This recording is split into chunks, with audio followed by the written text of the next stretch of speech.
반등하는 비트코인과 함께하는 신나는 주말 맞이하고 계십니다. 지금 현재 비트코인 가격 8,217불, 가격이 엄청나게 반등하진 않았습니다만 그래도 뭐 떨어지는 것보다는 낫지 않느냐라고 생각을 해볼 수가 있겠죠. 물론 아직 방심할 수는 없겠습니다. 주봉 21일선 200일 이동평균이 바로 위에 있기 때문에 그 위까지 올라가주면은 제 기분이 좀 좋긴 할 텐데, 일단 어떻게 될지 두고 봐야 될 것 같습니다. 테더는 아직도 시총 4위예요. 그 말인즉슨 사람들은 두려움에 떨면서 이 트레이딩을 기피하고 있다라는 것을 저희가 짐작을 해볼 수가 있겠습니다. 자, 그런데 비트코인 도면스 보시면은 67.8%입니다. 비트코인 여기서 떨어지지도 않고 올라가지도 않고 횡보를 해주고 알트코인들이 한번 달리면 그것도 괜찮지 않을까라고 생각을 해볼 수가 있겠죠. 메이저 알트 중에는 이더리움 오늘 좀 좋은 모습 보여주고 있습니다. 자, 그러면은 국내 소식 먼저 보도록 하겠습니다. 클레이튼 쪽에서 개발자를 키운다라는 목표를 가지고 다가오는 11월 제주도에서 해커톤을 개최한다라고 밝혔습니다. 이를 통해서 자체 블록체인 플랫폼 클레이튼 개발자 육성과 생태계 확장에 나서겠다는 포부입니다. 부산에서 미리 보는 가상과 현실이 결합하는 블록체인의 미래. 자, 이 부산시 같은 경우는 지난 7월 23일 부산 블록체인 규제 자유특구로 지정을 한 후에 이 조직을 재정비해서 전담 조직인 부산 블록체인 규제 자유특구 추진단을 구성하고 27일 출범식을 개최한다라고 밝혔습니다. 추진단은 블록체인 산업을 이끌어 나갈 수 있는 조직체계로 운영위원회, 행정지원팀, 법률자문단, 기술혁신센터로 구성될 예정입니다. 자, 부산시에 성투를 기원하고요. 성투가 아니라 건투죠. 건투를 기원하고요. 대한민국의 밝은 미래를 위해서 열심히 애써주시기를 바랍니다. 자, 그 다음 소식은 업비트에 관한 것입니다. 암호화폐 거래소 업비트가 지난 2년간 협력했었던 파트너인 글로벌거래소 비트렉스와의 제휴를 중단하고 홀로 서기에 나선다. 그동안 비트렉스와 연동돼서 운영했었던 비트코인, 이더리움, 테더 마켓을 전면 개편하고 직접 운영할 것으로 보인다라는 소식이 나왔습니다. 개편 시점은 10월 25일 정도라고 알려져 있는 그런 상황이고요. 속된 말로 하면 이제 좀 대가리가 커졌다. 좋은 말로 하면은 드디어 성장해서 독립을 한다, 이렇게 볼 수가 있겠죠. 자, 그 다음엔 오늘도 기어 나온 리브라 소식. 너무 매일매일 나오니까 좀 지겹죠. 그런데 중요하니까 안 다룰 수도 없고, 자, 아무튼 업데이트를 전달해드립니다. 리브라 같은 경우는 최근에 독일과 프랑스로부터 많은 압박을 받았습니다. 강한 반대에 부딪혔는데 이 때문에 유럽 연합 규제 당국과 협의 중이다 라고 밝혔습니다. 이뿐만 아니라 리브라 측에서는 유럽뿐만 아니라 세계 각국의 규제 당국과도 협력을 이루어 나가야 된다라고 말을 덧붙였습니다. 자, 다음 소식으로 최근에 다크코인이라는 그런 명칭을 얻었었던 코인들 중에 하나였죠. 모네로 퍼블릭 테스트넷이 랜덤 X 업그레이드를 완료했다라는 소식이 나왔고요. 그 다음엔 트론 메인넷 오디세이 버전인 3.6.5 버전이 릴리즈 되었다, 출시가 되었다라고 저스틴 선이 트윗을 통해서 알려왔습니다.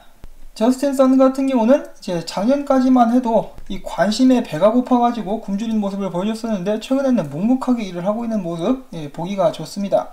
전세계 최대 암호화폐 채굴기 생산업체 비트메인이죠. 이 비트메인이 다가오는 10월 월드 디지털 채굴 플랫폼이라는 것을 출시한다라고 합니다. 이 해당 플랫폼은 채굴 장비 소유자들과 적합한 채굴 장소를 연결해서 높은 효율의 채굴을 지원한다라는 설명입니다.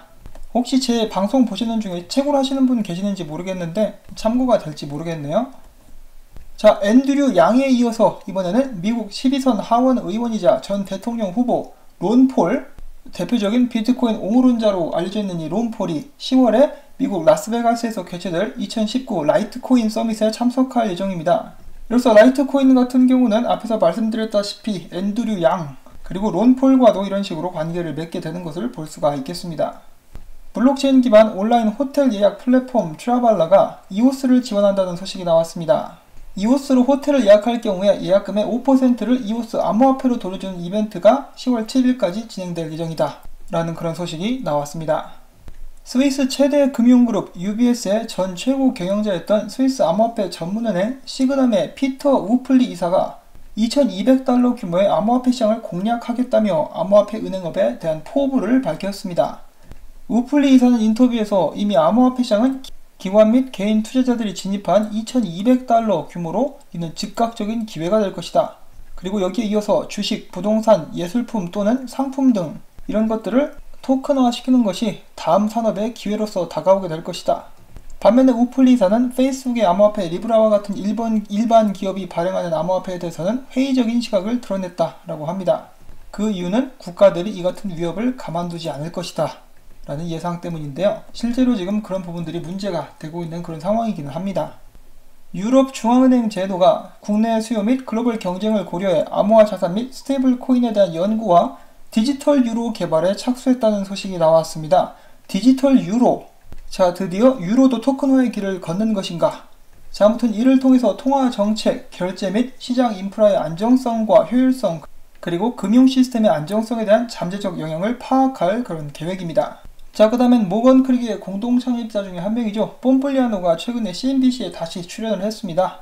그래서 거기에서 그는 미래 화폐 경쟁은 디지털화 여부가 아닌 디지털화를 바탕으로 한 통화 정책이다 라고 전하면서 만약 미국 정부가 중앙은행 디지털 화폐를 발행하면 현재 CBDC 발행을 준비 중인 중국을 포함한 모든 국가들이 미국의 정책을 따르게 될 것이다.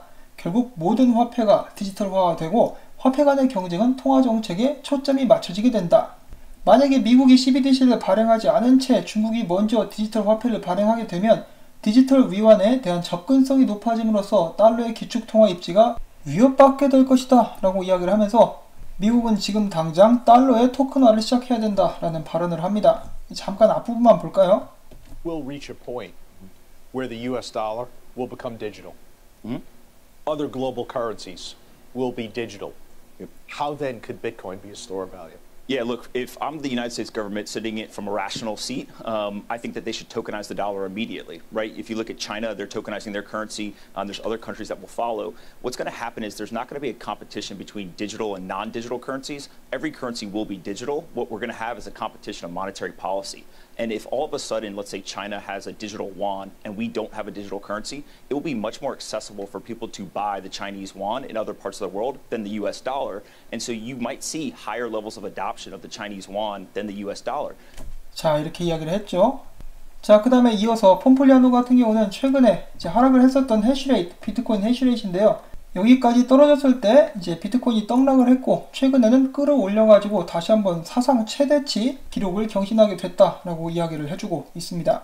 자, 과연 가격도 덩달아서 올라갈 수 있을 것인가?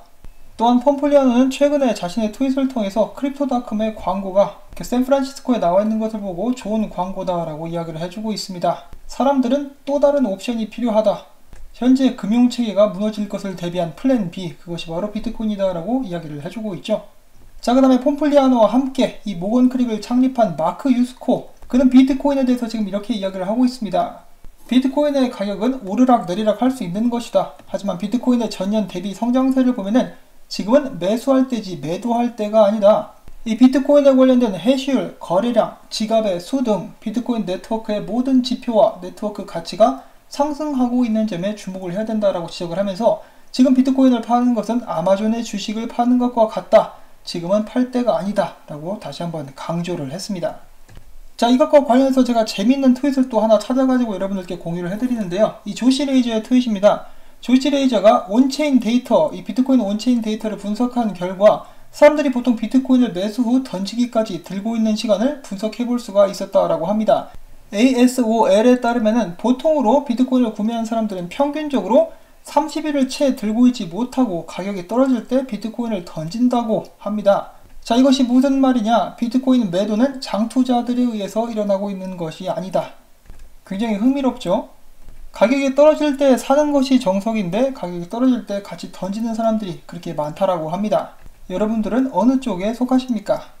물론 밑에서 더 많이 주술려는 그런 계획을 가지신 분들 빼고 말이죠. 자, 그 다음 소식은 또 미국에 관련되는 것인데요. SEC가 통일되고 명확한 상장 지수펀드 ETF 규제를 위해 현행 규제안을 개정하기로 결정했다는 발표를 했습니다. 이와 관련해서 SEC는 오늘날 존재하는 대다수 ETF에 적용 가능한 명확하고 일관된 프레임워크를 만들 것이다. 이는 ETF 시장에 보다 많은 혁신을 가져올 수 있으며 투자자들에게 보다 많은 선택지를 제공해 줄 수가 있다. SEC의 새로운 규정에 따르면 향후 ETF 승인 신청자는 비용과 시간이 많이 드는 개인 구제조치 신청 절차 없이 특정 조건을 만족하는 즉시 ETF 상품을 출시할 수 있다. 여기까지는 좋은데 이 발표를 하면서 비트코인 ETF 승인 신청 관련돼 가지고는 이제 아무 말도 하지 않았다. 그래서 약간 섭섭하다. 이런 소식이 또 있었고요. 자, 그 다음에 톰리가 또 한마디 합니다. 지금의 암호화폐 시장은 너무 위험하다. 지금 비트코인을 적극 거래하는 것은 위험한 행위이나 장투자들은 괜찮다. 자, 톰리가 이렇게 말을 하면은 저희들은 또 나름대로 해석을 해봐야 되겠죠. 이 톰리의 진정한 의도는 지금 암호화폐 시장은 너무나 안전하다. 지금 비트코인을 적극적으로 거래하는 것은 바람직한 행위이며 장투자들 같은 경우는 지금 시장 공황을 걱정할 필요가 없는 것은 맞는 것 같습니다. 모든 사람들이 떨어진다 하면 올라가는 것이 비트코인. 암호화폐 전문 데이터 분석 및 제공업체 토큰 게이지에 따르면 비트코인 거래량이 전날 대비 47% 증가한 그런 모습을 보여줬었고요. 트위터에서 설문을 진행한 결과 73%가 비트코인이 추가 하락할 것이다 라고 답을 했습니다. 이 말인 즉슨 정말 많은 사람들이 극심한 공포 상태에 있다. 사람들은 두려워하고 있다는 것을 알 수가 있는 그런 부분이겠죠. 이 지수 같은 경우는 변동성 25%, 시장 모멘텀과 거래량 25%, 소셜미디어 15%, 설문조사 15%, 시장 점유율 10%, 시장 동향 10%를 종합해서 산정을 하는 것으로 알려졌고요. 지금 현재 지수가 100점 만점에 12점, 극단적인 공포 상태입니다. 전문가들은 공포에 사서 환희에 팔아라. 이렇게 극심한 공포가 확산될 경우 좋은 매수 신호가 될 수 있지만 가격이 회복되기 전에 비트코인 가격이 더 떨어질 수 있는 것도 가능하다라고 지적을 하게 됩니다. 또한 또 다른 분석가는 이렇게 이야기를 했는데요. 지금 비트코인 투자자들에게 가장 중요한 가격 포인트는 7,700달러. 분석가인 닉 정이 이렇게 이야기를 했다라고 합니다. 그것에 대한 근거로 지금 비트코인 같은 경우는 올해 6월 기록한 고점 13,900달러에 약 절반 수준인 7,700달러 부근에 필수 기술적인 지지 레벨들이 몰려있다. 그 레벨들은 200일 이동평균 뿐만 아니라 365일 지수 이동평균, 50주 이동평균, 그리고 비트코인의 중기 추세를 가리키는 다른 레벨들이 포함되어 있기 때문에 이 부분을 지켜주는 것이 중요하다라고 이야기를 하고 있는 것이죠. 실제로 많은 분석가들이 비트코인의 추가적인 하락을 예상하고 있는 가운데 물론 비트코인이 무조건 떨어진다라고 볼 수는 없겠죠. 그렇지만 이런 시나리오가 있다. 비트코인이 떨어지게 됐을 때 이 피보나치 비율을 적용해보고 0.618에서 반등하면 제일 좋은 시나리오고 만약에 786까지 떨어지게 되면 그 아래로 더 급격하게 하락할 수 있다 라고 또 다른 분석가 알레시오는 이야기를 하고 있습니다. 자, 물론 이런 부분은 순수하게 차트상 그렇다는 얘기죠.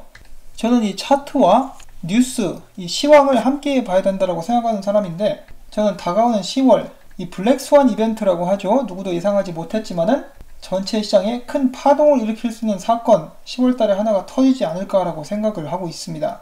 그것이 주식시장과 암호화폐 시장에 어떤 영향을 미치게 될지 긍정적이 될지 부정적이 될지는 잘 모르겠지만 대통령 탄핵 문제, 무역 협상, 브렉시트 등등등 여러가지 일들이 있기 때문에 다가오는 10월달 정말 폭풍 같은 한 달이 되지 않을까 하는 생각을 해보면서 오늘 영상 또 여기서 마무리를 짓도록 하겠습니다. 이 영상이 정말 도움이 되셨다, 즐거우셨다 싶으신 분들은 제가 계속해서 이 채널 유지하고 여러분들께 정보를 전하기 위해서는 여러분들의 도움 필요합니다. 구독과 좋아요 그리고 광고 시청을 광고가 마무리될 때까지 시청을 해주시거나 바쁘신 분들은 재생만 시켜주셔도 이 채널에는 정말 큰 힘이 됩니다. 좀 도와주이소. 자, 그러면은 전 다음에 새로운 소식 가지고 찾아뵙도록 하겠습니다. 안녕히 계십시오.